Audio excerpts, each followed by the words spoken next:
Umawani bundi ne mugo. Onwe bukwele ha ego. Kai gani ma.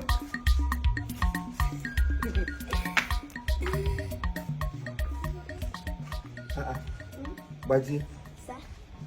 Ele kiri kwa sanelu 3 dekine. Aje eze ka oroma moto riri ile ya bala. If you go there, where are you following me to? Chief, I dey follow you now. Go where? Go there, Lagos.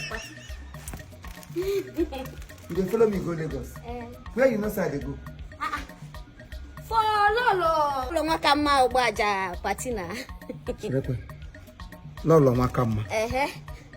The CEO of I'm a pretty collection. Chekwe. Kedi ewu Chief Pascal Ogbaja. the CEO of Passy Collections.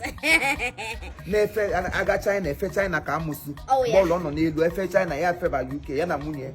Na efe ari si America gafe ebe na efe ari ka na amusu. Anya. He said my follow you come. God have mercy upon us. You don't understand. He said my follow you don't know my name again. Only Waje boys and men. If I follow you go there. If I not come back with men in Chikash, you know say I no go no Waje. So Pascal invite me too. Yeah, me invite. Yeah, invite you. So after all the warnings I gave to Pascal Namunye, yeah, the only person that can accompany me or that will follow me, yeah, we'll go. So when he had what if people go see us to be to? What if people go look us to resemble to? He will repent to no we're going to do this afternoon. You don't know this painting. Now latest in town. Hey, this will not be only for lips. So you go rub like this, so that you go there, okay, shine.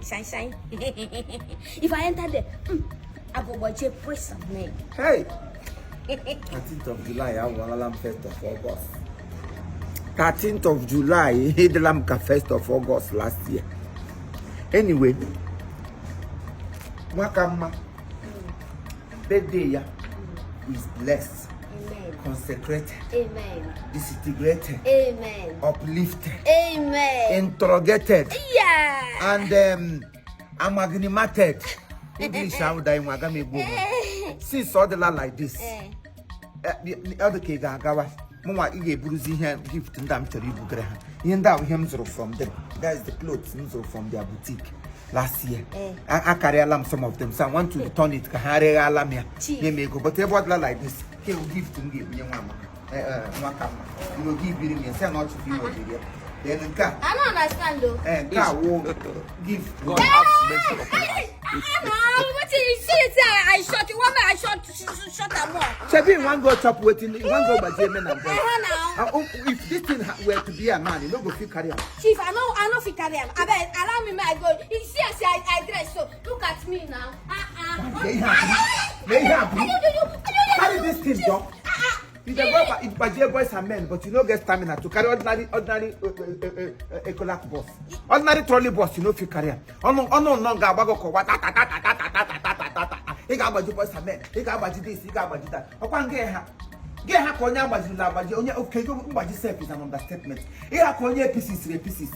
Kana ali hiala. Enwedo udigi aga huni hiala. Ele wonya ga ebuze nye invitation ya wo. You can't pay that in a box. Chief, it be like say you know what might follow you. As you see me, so it be like say like they come.